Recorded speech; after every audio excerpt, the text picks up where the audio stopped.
보고서를 만들 때 중요한 점이 두 가지가 있는데, 첫 번째는 어느 단위까지 분석할 거느냐예요. 두 번째는 성과를 개선하기 위해서 분석할 타겟팅을 확인을 해보는 거죠.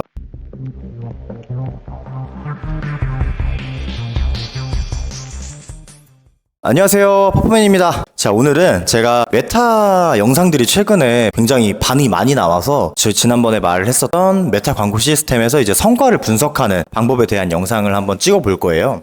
우선은 메타에서 성과를 분석하는 방법은 두 가지가 있는데, 대시보드에서 성과를 확인하는 것과 두 번째는 이제 보고서를 통해서, 리포트를 통해서 성과를 확인하는 거, 이렇게 두 가지 방법이 있어요. 첫 번째 대시보드부터 설명을 드리면, 우선 캠페인이 지금 세팅되어 있는 리스트들을 쫙 보시면은 뭐 노출수나 뭐 도달수 이런 것들은 기본적으로 눈에 보이실 거예요. 그런데 최초 설정이 만들기라고 써있는 캠페인 만들기 버튼에서 오른쪽으로 쭉 따라가면 열 땡땡 성과라고 해서 세로선 3개로 되어 있는 버튼이 있어요. 그거를 클릭해 주시면은 열 맞춤 설정이라는 버튼을 찾으실 수가 있으실 텐데, 여기에서 보고서에 들어가지 않아도 저희가 원하는 값을 미리 세팅을 해 놓을 수가 있습니다.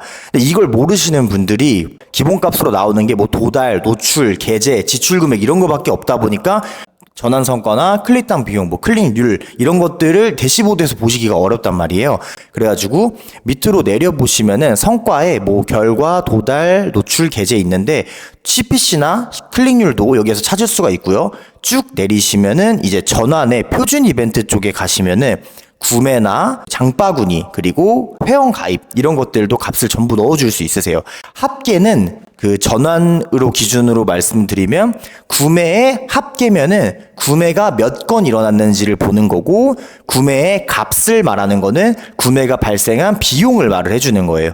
구매에서 비용이라고 하면은 구매 한 번이 일어나는데 발생한 비용, 예를 들어서 10,000원을 썼을 때 하나의 전환이 발생했다 하면은 구매 비용은 10,000원이 되는 거죠. 이런 식으로 원하시는 값을 체크를 해주신 다음에 왼쪽 아래에 열 기본 설정으로 저장 버튼을 체크해 주시고 테스트라고 해서 한번 써볼게요. 테스트라고 적은 다음에 오른쪽 끝에 적용 버튼을 누르면 이제 테스트라는 이름으로 원래는 열 성과였는데 지금 열 테스트로 바뀌었을 거예요. 여기에서 맨 밑에 열 맞춤 설정 다시 눌러주시면 이 열 테스트 대시보드 값 안에서도 수정을 하실 수가 있으니까 나중에 보고 싶은 지표는 여기에서 수정해 주시면 됩니다. 아무래도 대시보드가 항상 들어와서 볼 수 있는 지표이기 때문에 여기에서 기간 설정만 해도 사실 대략적인 값은 매일 체크를 할 수가 있어서 편하실 거예요.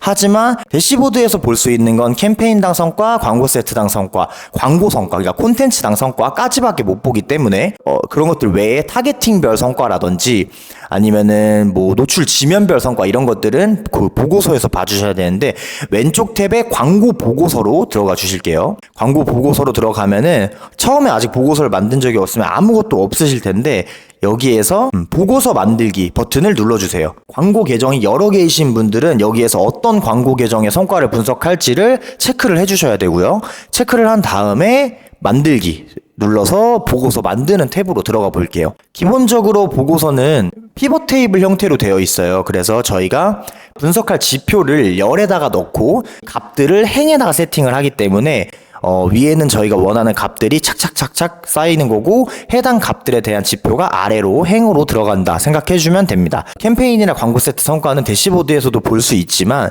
여기에서 그냥 보고서를 만들 때 저희가 중요한 점이 두 가지가 있는데, 첫 번째는 어느 단위까지 분석할 거느냐예요. 두 번째는 성과를 개선하기 위해서 분석할 타겟팅을 확인을 해보는 거죠. 첫 번째로 어느 단위까지 분석을 할 거냐라고 하면은, 예를 들어서 저희가 성별 성과를 분석을 하고 싶은데 캠페인별 성별 성과를 분석을 하는 것과 그룹별 성별 성과를 분석하는 것과 소재별 성별 성과를 분석하는 것 전부 다 이 값을 보고 났을 때 수정할 내용이 달라질 수 있잖아요. 그러니까 어느 상세 지표까지 체크를 할 것인지를 보는 거고, 두 번째는 수정 가능한 타겟팅 요소를 분석하는 건데, 첫 번째로 노출 지면 있죠. 두 번째 성별 있고요. 세 번째 연령대 있어요. 이 세 개가 사실 가장 기본적인 세 가지 지표니까 우선은 이거 세 개를 분석하는 거에 목표를 두고 시작을 합시다.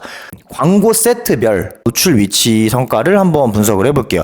플랫폼은 인스타그램, 페이스북, 오디언스 네트워크 이런 것들이 플랫폼이고 그 안에 노출 위치는 피드, 스토리, 릴스 이런 것들이 노출 위치니까 플랫폼과 노출 위치를 같이 봐주셔야 헷갈리시지가 않아요.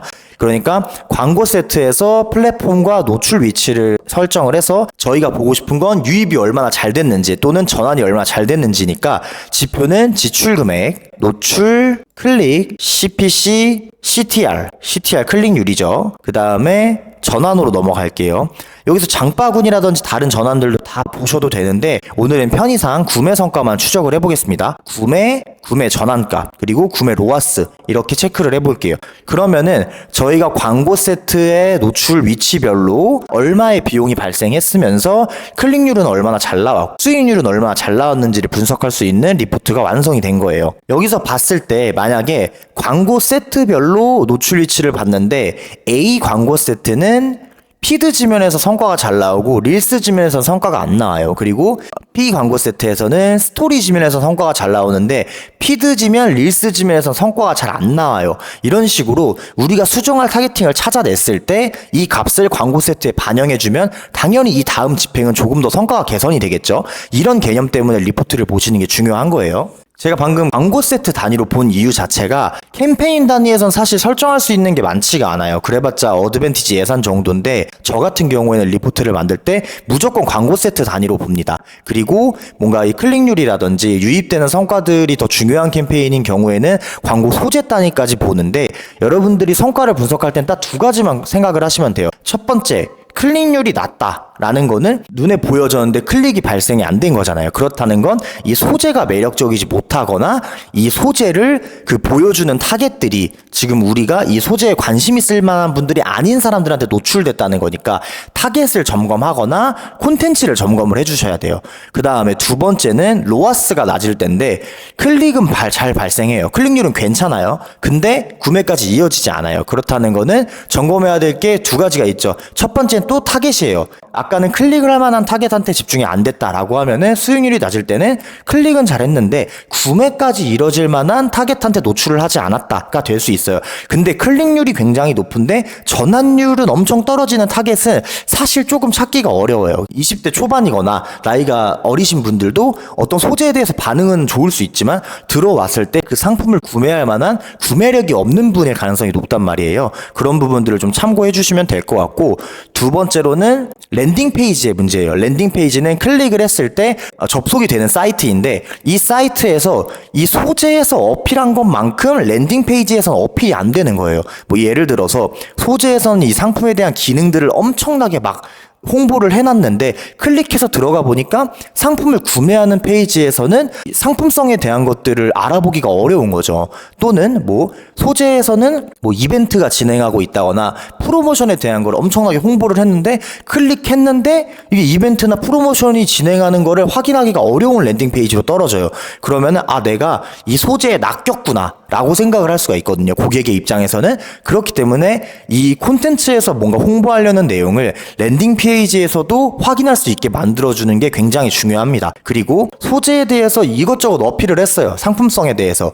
그런데 이 사람들이 들어갔을 때 랜딩 페이지에서 구매를 안 하는 이유는 가격대의 문제겠죠. 진입 장벽이 너무 높은 가격대일 때는 아무리 이 상품성에 마음에 들어도 이 가격까지는 아닌 것 같아 라고 생각하는 가능성이 높단 말이에요. 그러니까 지금 나의 상품이 이 고객들한테 어필하는 포인트에 비해서 가성비가 떨어지는지를 점검을 해주셔야 되고, 두 번째는 고객이 구매 실패가 두려우면 절대 구매를 하지 않아요. 요즘 같은 경우에. 그렇기 때문에 악성 리뷰가 있다거나 또는 리뷰가 너무 없다거나 또는 예를 들어서 배송이라든지 구매를 했을 때 사람들이 스트레스를 받을 만한 것들을 생각을 해보는 거예요. 첫 번째, 제품에 하자가 있다거나, 두 번째, 배송이 엄청 늦다거나, 세 번째, 배송 상태가 안 좋아서 제품이 파손돼서 온다거나 뭐 이런 것들을 생각을 해볼 수 있잖아요. 그런 것들이 상세 페이지에서 안정감을 주지 않고 있다는 거죠. 예를 들어서 가격대라고 하면은 내가 어필한 가격대는 100만 원어치만큼만 어필을 했는데 상품 가격은 200만 원인 거예요. 근데 우리가 상품 가격을 마음대로 줄일 수가 없잖아요. 그렇기 때문에 이 어필할 수 있는 포인트, 상품이 200만 원이라는 거에 대해서 고객이 합리적이라고 생각할 만큼의 어필할 수 있는 소구점들을 잘 잡아주는 게 중요하겠죠. 두 번째로는 아까 말했던 배송 관련된 문제들인데 얼마나 꼼꼼하게 검수해서 배송을 하고 어떤 식으로 실제 배송이 되는지, 그리고 배송 기사들이 좀 험하게 다루더라도 이 포장 상태가 얼마나 튼튼해서 이 상품이 하자가 발생하지 않는다, 또는 하자가 발생했을 때 100% 환불을 해준다, 이런 것들로 고객의 구매 실패를 막아주는 것이 중요합니다. 오늘은 대시보드를 통해서 성과를 확인하는 것, 그리고 보고서를 통해서 성과를 확인하는 것, 그리고 이 성과를 확인했을 때 클릭률이 떨어졌을 때와 수익률이 떨어졌을 때 이 두 지표에 대해서 저희가 점검해봐야 될 것들에 대해서 얘기를 해줬는데요. 사실 리포트를 보는 게 생각보다 굉장히 어렵지가 않아요. 근데 왜 리포트를 자주 안 볼까요? 귀찮아서 그래요. 그때마다 리포트를 만드는 게 귀찮아서 그런데, 그렇기 때문에 저희가 리포트를 한번 보고 나면은 자주 볼 지표들은 저장을 해주셔야 됩니다. 리포트를 아까 제가 만드는 걸 보여드렸잖아요. 거기에 보면은 대놓고 써있어요. 파란색으로 저장이라고. 여기 왼쪽에 제목 없음이라는 값으로 되어 있을 텐데, 제가 방금 전에 말했던 리포트는 광고 세트 노출 위치 리포트였잖아요. 그러면 제목 없음을 더블 클릭해서 광고 세트 언더바 노출 위치라고 만들어주고 오른쪽에 저장을 눌러주면은 이 해당 리포트가 언제든지 열람할 수 있게 보고서 탭에서 저장이 되어 있는 걸 확인하실 수가 있습니다. 그리고 제가 여러 가지 미리 저장해 놓은 보고서들이 있는데, 이거는 실무자들한테 엄청 꿀 같은 기능인데, 네이버라든지 다른 매체들은 보고서를 다 일일이 다운받아야 돼요. 근데 메타는 정말 좋은 점이 뭐냐면, 원하는 보고서들 체크박스를 체크해주고 내보내기 버튼을 누르면 이 보고서가 일괄로 엑셀로 다운받아줘요. 기간은 어떻게 되냐? 제가 마지막에 저장했던 기간으로 되거든요. 뭐 예를 들어서 제가 지난 7일이라고 저장을 해놓고 다른 리포트도 다 지난 7일로 저장을 해놓고 세 가지의 리포트를 내보내기를 누르면 이 세 가지 리포트가 알아서 오늘 날짜 기준으로 지난 7일 값으로 세 개의 리포트가 일괄로 추출이 되는 거예요. 그러니까 여러분들이 리포트를 보는 거를 너무 귀찮아하지 마시고, 이런 식으로 꼭 자주 볼 리포트는 한 번은 꼭 시간을 써서라도 리포트를 저장해놓고 자주 내보내기로 내려받아가지고 리포트를 확인하고, 그 성과에 따라서 만약에 광고 담당자이시거나 뭐 대행사 직원이신 경우에는 이걸로 광고주분들께, 대표자분들께 피드백을 주시고, 만약에 대표자이고 직접 운영을 하시는 분이라면 직원들과 함께 이 랜딩 페이지를 개선시키는 방법, 또는 고객들에게 흥미를 만들 수 있을 만한 이런 콘텐츠를 고민해 보시는 것을 추천드립니다. 콘텐츠 같은 경우에 저번에 제가 광고 라이브러리 한번 말씀드렸죠. 키워드로 검색을 하거나 어떤 업체명을 검색하면 해당 업체에서 진행하고 있는 광고 콘텐츠를 많이 볼 수 있으니까 벤치마킹 하고 싶은 업체의 콘텐츠를 따라해 보는 것도 좋은 방법입니다. 그럼 오늘은 메타 광고 성과 분석하는 방법, 리포트 보는 방법에 대해서 영상을 찍어봤고요. 궁금한 점이 있으면 댓글 남겨주시면 또 안내해 드리도록 하겠습니다. 안녕!